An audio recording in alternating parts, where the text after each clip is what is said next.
Bien, bueno, seguimos. Entonces, vamos a meternos de lleno con responsabilidad ulterior. Vimos, está prohibida la censura previa, ¿está bien? No hay lugar para la censura previa. A pesar de que no hay lugar para la censura previa, lamentablemente tenemos casos de censura previa, ¿está bien? Y tenemos casos en donde esa censura previa es avalada, por ejemplo, por la Corte Suprema de Justicia de la Nación de la República Argentina, ¿está bien? Con lo cual, lo primero que ustedes tienen que tener en cuenta es que la Constitución y el bloque, como se dice ahora, el bloque federal de constitucionalidad, es claro. Está prohibida la censura previa. Si ustedes ven un caso de censura previa, ven un tribunal avalando un caso de censura previa, sepan que eso está mal, ¿está bien? También sepan qué pasa. Por ejemplo, tenemos la jurisprudencia de nuestra Corte en temas de libertad de expresión, como en muchos otros de los que hoy están, los que vemos, autonomía, igualdad, tiene un punto de quiebre muy importante que es el 10 de diciembre de 1983. ¿Está bien? La Corte, en sus distintas integraciones, tuvo posturas muy, muy restrictivas de los derechos en forma previa a 1983, lo cual no quiere decir que después de 1983 haya tenido una posición hiperprotectoria. Pero antes del 83, la norma, vamos a decir, no sé si la norma, antes del 83 uno no podía tener muchas expectativas, para decirlo de una manera... por ejemplo, el caso Bertotto, para que ustedes se den una idea clara.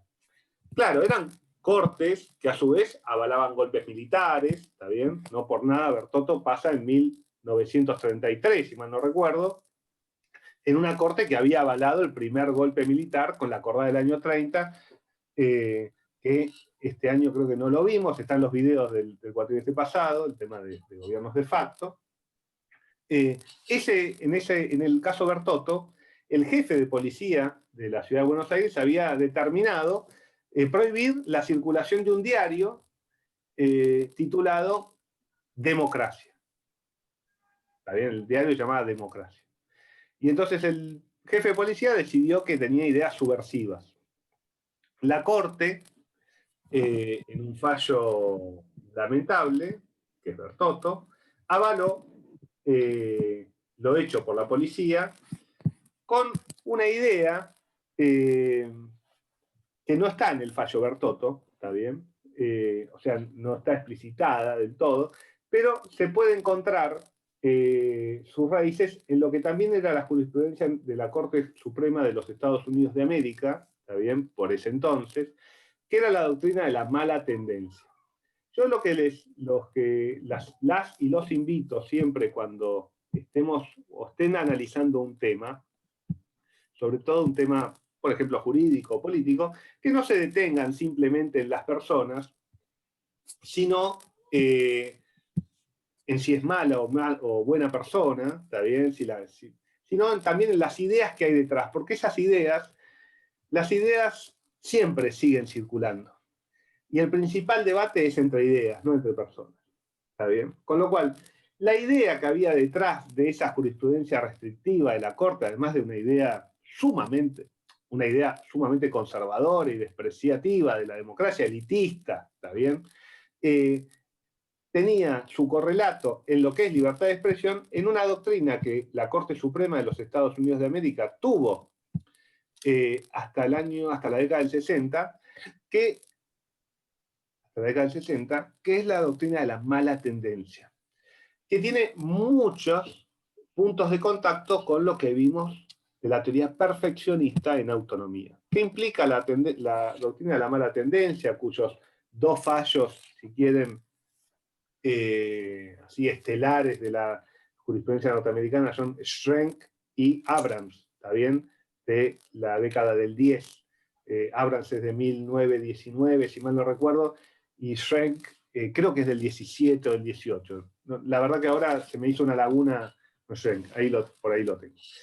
Si a alguno le interesa también la jurisprudencia norteamericana, que siempre es muy importante para estudiar también, para entender sobre todo algunas algunos temas de derecho constitucional y sobre todo algunos comportamientos de la Corte Argentina.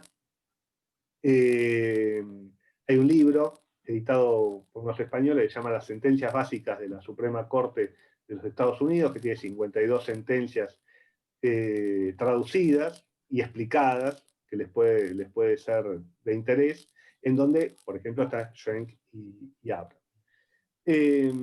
Después, si no, tienen el sitio de la Corte, si quieren, después creo que no están en la página, el sitio del buscador de Law de la Corte Suprema de los Estados Unidos, donde pueden encontrar todo, y lo pueden después pasar por un traductor. Les recomiendo DeepL como traductor, que traduce bastante bien para los que no leen en inglés, ¿está bien? O para los que leemos en inglés, pero además preferimos leerlo más rápido en castellano o chequearlo, hacer un estudio más pormenorizado de algo que quizás se nos escape en inglés.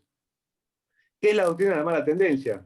Cierro paréntesis, parece que cada vez me estoy haciendo más viejo. La teoría de la mala tendencia, que por eso tiene ribetes muy parecidos a la idea del perfeccionismo, y por eso es parte del ideal conservador, y esto es muy importante, que también creo Patricio hace mucho hincapié, los dos hacemos mucho hincapié, estas tres grandes corrientes, que se podría decir que son 15 corrientes, no importa, pero las dividimos en tres para hacerla más sencilla, tienen expresiones a lo largo de toda la línea, en todos los temas. Hay un pensamiento conservador que va en toda la línea. O sea, no, y si uno es radical también en todos los temas. Y si uno es liberal en todos los temas. Entonces, esas tres corrientes que vimos en la clase 1 tienen manifestaciones en cada uno de los temas que nosotros vamos a ver, que vimos, y que de hecho siempre lo hacemos notar. En libertad de expresión se manifiesta esta idea de la mala tendencia. ¿Qué quiere decir? Que el Estado debe interferir con las expresiones que tienen una mala tendencia, que son malas, ¿está bien? Con lo cual el Estado se tiene que comprometer con una idea del bien. Tengan en cuenta que tanto Schwenk como Abrams eran dos casos donde se criminalizaban a dos militantes, uno socialista y otro anarquista, por repartir un periódico en la vía pública en los Estados Unidos, ¿está bien? Y entonces, como esos periódicos hablaban bien de la Revolución Rusa, ¿está bien? Y la Revolución Rusa y el marxismo llama a derrocar al Estado burgués para establecer la democracia de los obreros, que también se llama dictadura del proletariado, se llamaba, establecían ideas antidemocráticas que generaban una mala tendencia, que distribuían ideas nocivas en las mentes de los demás, con lo cual el Estado debía suprimir la circulación de esas ideas. ¿Está bien? Como verán, es una idea perfeccionista, el Estado se compromete con un ideal del bien, no hay ningún libre mercado de ideas. Mill diría, aunque fuera recontra contrario del socialista y del anarquista, diría, no, está bien, déjenlo hablar y lo seguimos discutiendo. Se abrió después de Schwenk, que fue, si mal no recuerdo, salió por unanimidad, si mal no recuerdo, después de ese fallo, que es el primero, se armó una gran discusión en la doctrina constitucional norteamericana, en donde uno de los ejes y uno de los más golpeados en esa discusión fue uno de los jueces del Supremo Tribunal, que era Holmes, que era un liberal clásico, ¿está bien? Holmes, que era un liberal clásico, le golpearon muchísimo las críticas que se le hicieron habiendo firmado Schwenk con la idea de la mala tendencia, que era una doctrina que venía teniendo la Corte Suprema de los Estados Unidos desde hacía mucho. Imagínense una Corte Suprema que había establecido que los negros eran inferiores a los blancos, con lo cual, ¿por qué no podía decir o que había dicho que no se podía limitar el horario de trabajo? Está bien que las 8 horas de trabajo eran una violación a la cláusula contractual de la Constitución norteamericana, el Lochner versus New York, ¿no es cierto, Patricio? Si no recuerdo. Bueno, esa corte, digo porque uno cree que la Corte de Estados Unidos es una corte espectacular y que una corte que es la corte que es, también tuvo un periodo, si quieren, que a algunos nos gusta más, en los 60 y los 70, pero esa corte había dicho eso, había sido muy vapuleada por esa decisión desde el liberalismo, y eso motivó que en Abrams haya un voto en disidencia de Holmes, que fue compartido, no me acuerdo si por Brandeis o no me acuerdo si había sido solitario el voto de Holmes, en donde Holmes cambia su posición y pasa a una idea de proteger a Abrams con una idea de la doctrina, anoten esto, el peligro claro y actual. O sea, empezó a abrirse en la doctrina jurisprudencial norteamericana una línea de pensamiento que decía, no, la idea de mala tendencia es una idea antidemocrática, lo importante es ver si esa expresión genera un peligro claro y actual. ¿Un peligro claro y actual de qué? En general respecto de generar violencia, ¿está bien? De generar situaciones de restricción de derechos, de perjuicios para terceros, ¿está bien? Si esa expresión generaba de forma clara, actual, inminente, perjuicios en derechos de otros. Esta es una idea más propiamente liberal, ¿está bien? Un gran avance respecto de la idea del peligro, de la mala tendencia, pero es una idea que se va a mantener en disidencia en la Corte Suprema de los Estados Unidos hasta un caso de la década del 60, 50 años después, de hecho creo que era 1969, Brandenburg versus Ohio, ¿está bien? Ustedes tengan en cuenta, a mí me encanta esto de la jurisprudencia norteamericana porque en Schrenk y en Abrams condenaron al militante socialista y anarquista. En Brandenburg versus Ohio, Brandenburg era del Ku Klux Klan, ¿está bien? Lo absolvieron por la libertad de expresión, ¿está bien? Entonces, es interesante saber cuándo aplica la Corte norteamericana uno u otro estándar. Cuando hubo que juzgar a los militantes de izquierda, le aplicaron la mala tendencia, cuando tuvieron que juzgar a los militantes iba a decir neonazis, pero eran del Ku Klux Klan. No, eran neonazis, de hecho, Brandenburg versus Ohio eran neonazis. Les aplicaron la doctrina que Holmes había dicho en disidencia en Abrams del peligro claro y actual. ¿Qué había pasado en Brandenburg versus Ohio? Esto es importante porque la Corte de Argentina aplica estos estándares, ¿está bien? Por eso los damos, no para hacer historiografía de jurisprudencia norteamericana, que les garantizo que a mí me interesa menos que a ustedes, ¿está bien? En realidad es mentira porque me recontra interesa, pero yo porque soy un enfermo que me gusta todo lo que tiene que ver con el derecho. ¿Qué pasa en Brandenburg versus Ohio? Un grupo neonazi, Brandenburg, quería marchar en un pueblo, en la década del 60, marchó de hecho, en un pueblo donde la población era eminentemente judía. Creo que no me acuerdo cuál era el porcentaje, pero podía ser el 90% de la población era judía, y este grupo de neonazis quería marchar con los estándares de la esvástica, etcétera, etcétera, por ese pueblo, acusando de que no existía obviamente el holocausto y bueno, todas las ideas que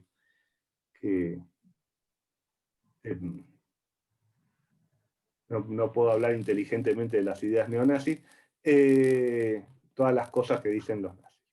La Corte estableció en Brandenburg versus Ohio que no debía negarse la posibilidad al grupo neonazi de marchar por esa población porque no había un peligro claro y actual de que sus ideas de generar un nuevo holocausto o de imponer la supremacía racial de los arios sobre el resto de las razas fuera una situación que podría darse con motivo de esa marcha. Como verán, el estándar de protección del peligro claro actual primero es un estándar de protección, está bien, porque el de mala tendencia es un aspecto de inexistente de protección, y enlaza el acto de expresión con la existencia de un peligro claro, concreto y actual, que ese acto de expresión genere, o la consecuencia que ese acto de expresión cree que tiene que generarse, por ejemplo, en el acto de expresión neonazi, de que los blancos, los arios, ni siquiera los blancos, los arios son superiores que los demás y tienen que llevar adelante gobierno y hacer las atrocidades que hicieron cuando tuvieron la posibilidad de hacerlas, eso no era materializable concretamente como producto del acto de expresión. También es cierto que hay una pequeña trampa en Brandenburg versus Ohio que la Corte tenía esa idea de Holmes, también estaba atada a la idea de que produzca hechos de violencia, ¿está bien? Con lo cual la Corte no se hizo cargo de la posibilidad de que esa marcha en una población, en el medio de una población judía, que era a su vez un acto de provocación, ¿está bien? Pudiera generar un hecho de violencia por parte de los manifestantes, de los que no manifestaban. Y en ese punto, el caso Brandenburg versus Ohio es un gran caso, porque efectivamente el hecho de que la idea fuera provocativa, el acto fuera provocativa, la idea fuera minoritaria y esa idea pudiera generar una reacción violenta, no era óbice para interferir con la acción. Lo que tiene que hacer el Estado en esas situaciones es garantizar que no haya violencia, es garantizar que la movilización se pueda realizar, que la expresión se realice y hacerla de tal manera de que ni cause peligros a terceros, ni cause peligro o daños a los propios manifestantes. Pero es interesante que vean en qué casos la Corte estadounidense usa uno u otro estándar, porque, por ejemplo, en el caso, el caso, me sale Oregon, pero no es Oregon, el caso Cohen, en el caso Cohen versus California, o California versus Cohen, era un caso donde un activista en contra de la guerra de Vietnam fue con una remera a un juzgado que decía fuck Vietnam o fuck war, ¿está bien? A la mierda la guerra. La Corte Suprema de los Estados Unidos, la justicia norteamericana lo condenó por esa expresión, ¿está bien? Porque entendía que esa expresión generaba un peligro claro y actual. O sea, ir con una remera que diga la mierda la guerra en los Estados Unidos generaba ese peligro claro y actual, pero no hacer una marcha neonazi en un pueblo de personas judías. ¿Está bien? Digo, pero más allá de las inconsistencias de la Corte norteamericana, lo que nos importa es la doctrina y las ideas que esas cortes emitieron. Esa idea del peligro claro y actual, que básicamente Holmes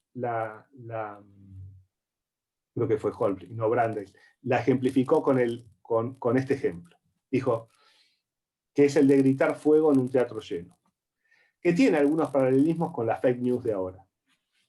Dice, si uno va, cuando una expresión genera un peligro claro y actual, si uno en un teatro lleno de gente, abarrotado de gente, sin que haya ningún peligro, va y grita fuego. Y entonces genera una estampida, ¿está bien?, de personas y que tiene la aptitud de generar que alguien muera en esa evacuación desordenada, en esa estampida del teatro. Ese es el tipo de expresión que debemos interferir.